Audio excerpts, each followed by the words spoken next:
Welcome to Golden Blued, everybody, and if you're not a subscriber of this channel, basically what we do is college football and college basketball every single day. Videos every single day. So if you're a college football or college basketball fan, this is the channel for you. Please hit the like and subscribe button to get more of my content. And yes, we have reached 5,000 subscribers, but we have a new, bigger goal. By the end of the year, we want to be at 10,000 subscribers. I know we can do it, but we can't do it without people like yourself hitting the subscribe button. So today I wanted to talk about college football.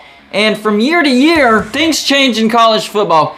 Some teams come out of nowhere and do great. I think of Wake Forest out of the ACC, Michigan State out of the Big 10, Baylor out of the Big 12. And then there's some teams that fall and people are like, I didn't see that coming, like Florida out of the SEC, USC out of the Pac12. Clemson out of the ACC, even though they finished 10-3, people were expecting Clemson to make the playoffs, myself included. So in this video, I wanted to talk about the possible flips that we could see in the conferences in 2022. So we're going to look at the final standings in each conference in 2021, and then look at the potential flips that we could see in 2022 as far as final conference standings. First, let's start off with the Pac-12. The biggest question is, will the Pac-12 finally get back to the playoffs? I don't know the answer to that. Probably not, but I guess they always have a chance. Now, first, the Pac12 North. Here are the final standings for 2022 for the Pac12 North. Finishing first in the Pac12 North, Oregon. They finished season 10-4. Right behind them, Washington State 7-6, then Oregon State 7-6, then Cal 5-7, Washington 4-8, then Stanford 3-9. I don't expect any major flips in the Pac12 North, but I do think there's going to be some shuffling as far as the final standings. In first place, well, I actually think that Oregon will win the North again. I just don't see anybody else contending for that. But right behind them, I have Washington making a big jump to second place. Washington has a good brand. They've recruited fairly well. I think they just had a letdown year, so I think they have a big bounce back year. Right behind them, Stanford. Stanford was a dangerous team. They just weren't consistent last year. I think in 2022 they can be more consistent. Right behind them, Oregon State. I think they'll be back to a bowl, but that's about it. Washington State, I have them falling, and then Cal. I just don't think Cal is going to be a very good football team. They weren't very good last year, but they got some lucky breaks go their way. I don't think that's happening again, so I have them falling to dead last. Now on to the Pac12 South. This is a little more complicated. Final standings for 2021. Utah 10-4, Arizona State 8-5,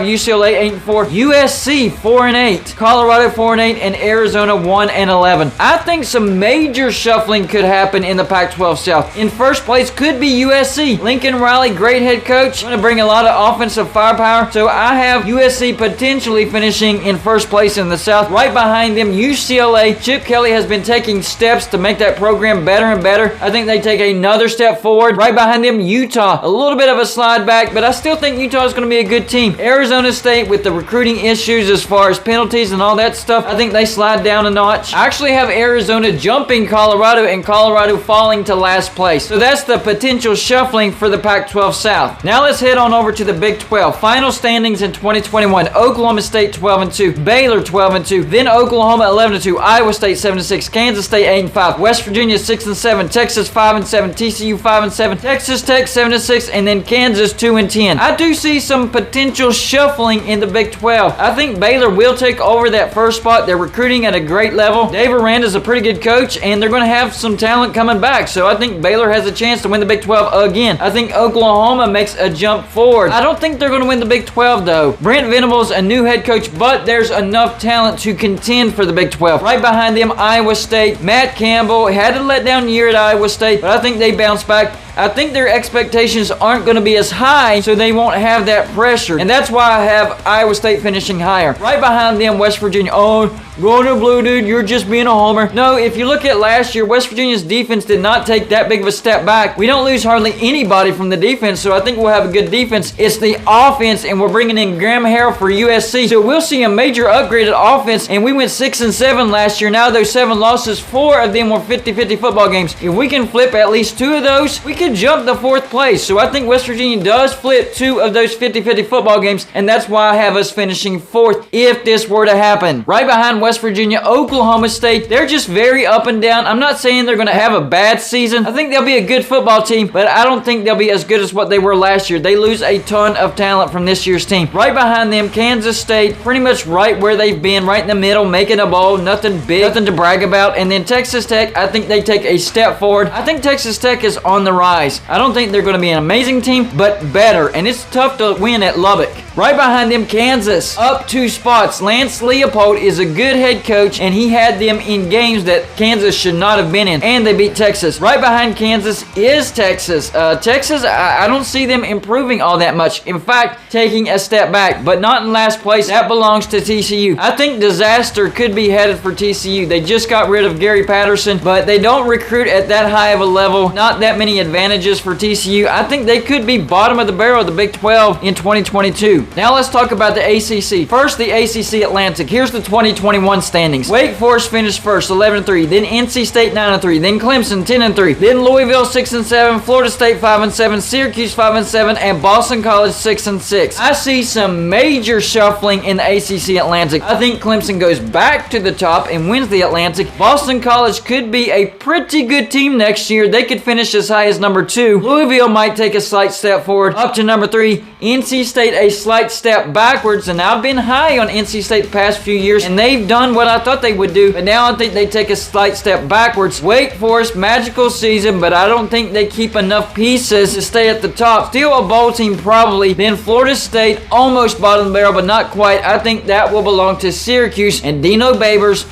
will be on the hot seat. And Mike Norvell at Florida State might be on the hot seat as well. So let's jump over to the ACC Coastal. Final standings for 2021. Pitt at number 1, 11-3. Then Miami and Florida, the Hurricanes 7-5. Virginia Tech 6-7. Virginia 6-6. North Carolina 6-7. Georgia Tech 3-9, and then Duke 3-9. Here's how I think the ACC Coastal could flip in 2022. I think North Carolina could have a bounce back year. They're recruiting at a high level. I just didn't realize that losing Carter and Williams would affect them as much as it did in their running game. I know Sam Howell is going to be gone from North Carolina, but they have a nice 4-star recruit coming in to replace him. So I think North Carolina could have a bounce back year. I'm high on Virginia. I thought Virginia would be a little bit better than what they were last year. I think they'd take a step forward. I know Bronco Mendenhall, he's retiring, but Virginia has a lot of talent over there. They've been kind of stockpiling. I have Pitt falling to 3rd. That's not a big step back, but I do think they take a slight step back. Still a good team, maybe 8-4, 9-3. Right behind Pitt, the Miami Hurricanes. Probably not where you want to see them, but they do have a new coaching regime. It's going to take a little bit of time for that to pay dividends. Miami will probably be a bowl team, but nothing to brag about. Right behind them, Georgia Tech. Georgia Tech could be a bowl team in 2022. Then Virginia Tech. They're going to be really, really bad in 2022. A lot of people transferring out. They have a new coaching regime, rebuilding process going on in Blacksburg, but the bottom of the barrel is still Duke. The next conference I want to look at is the Big Ten. First, the Big Ten East. Here's the 2021 standings. Michigan finished in first place, 12-2. Ohio State 11-2. Michigan State 11-2. Penn State 7-6. Maryland 7-6. Rutgers 5-8. Indiana 2-10. I see some shuffling happening in 2022, and here's how it could unfold. In first place,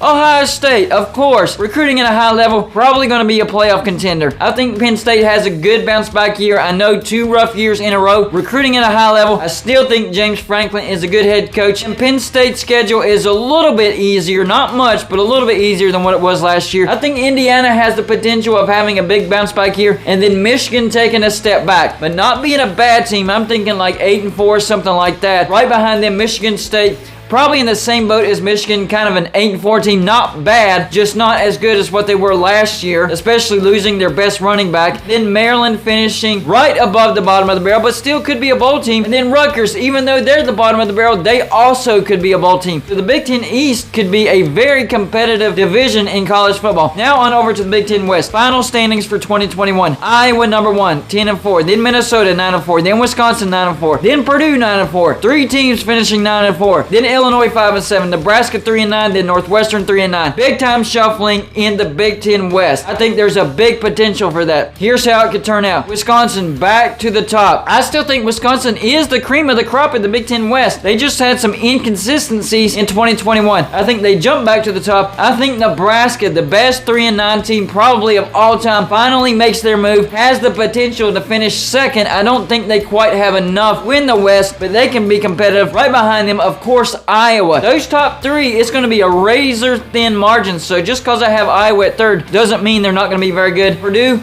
probably on the next level, but still a very good team. Minnesota, I do think Minnesota takes a step back, maybe a 7-5 football team in 2022. Then Northwestern, then bottom of the barrel, Illinois. But you still got to watch out for Illinois. They're capable of upsetting people on any given Saturday. Finally, time to look at the SEC final standings for 2021. Georgia, 14-1 national champs. Right behind them, Kentucky, who finished 10-3. Then Tennessee, 7-6. Then Missouri, 6-7. And South Carolina, 7-6. Then Florida, 6-7. And then Vanderbilt, bottom of the barrel, 2-10. Now, how things could change in 2022? Pretty much in the middle. I see the top staying the same and the bottom staying the same. So here's how it could flip or shuffle in 2022. Georgia, I still think Georgia will win the East. Right behind them, Tennessee finally makes their move. Josh Heupel starting to pay off dividends, and they could scare Georgia, but not take over that top spot. Right behind them, Kentucky, slight step back, but still 8-4, 9-3. South Carolina, I think they'll be a better team. I think they could be a solid 8-4 team in 2022. Then we have Florida. They'll be on that 7-5 range, just a tad better than 2021. Then Missouri, yeah, sorry Missouri fans, you could take a step back and not even be a bowl team in 2022, but not as bad as Vanderbilt. They'll still be the bottom of the barrel. On over to the SEC West, one of the most competitive divisions year in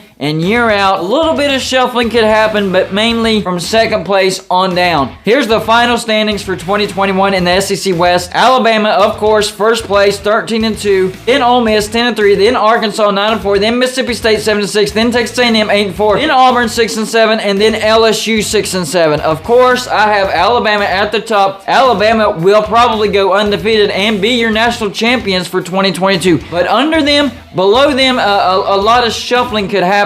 So who could finish right behind Alabama? This might surprise you.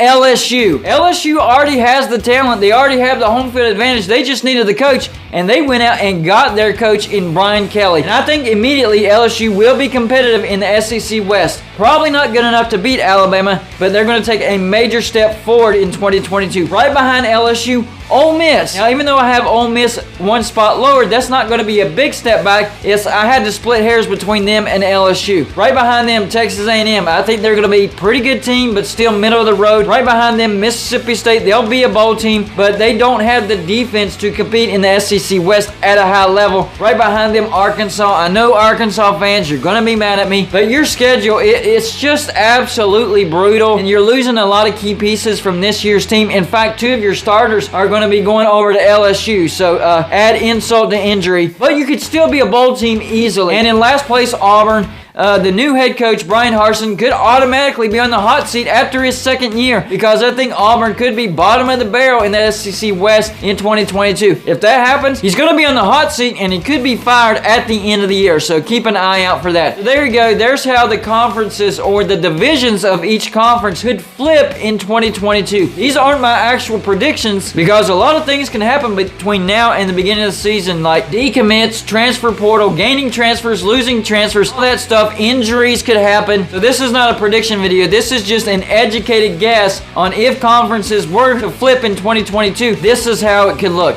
Y'all let me know in the comment section what you think. That's all I got for this show. Like and subscribe if you haven't already, and I'll see you on my next show.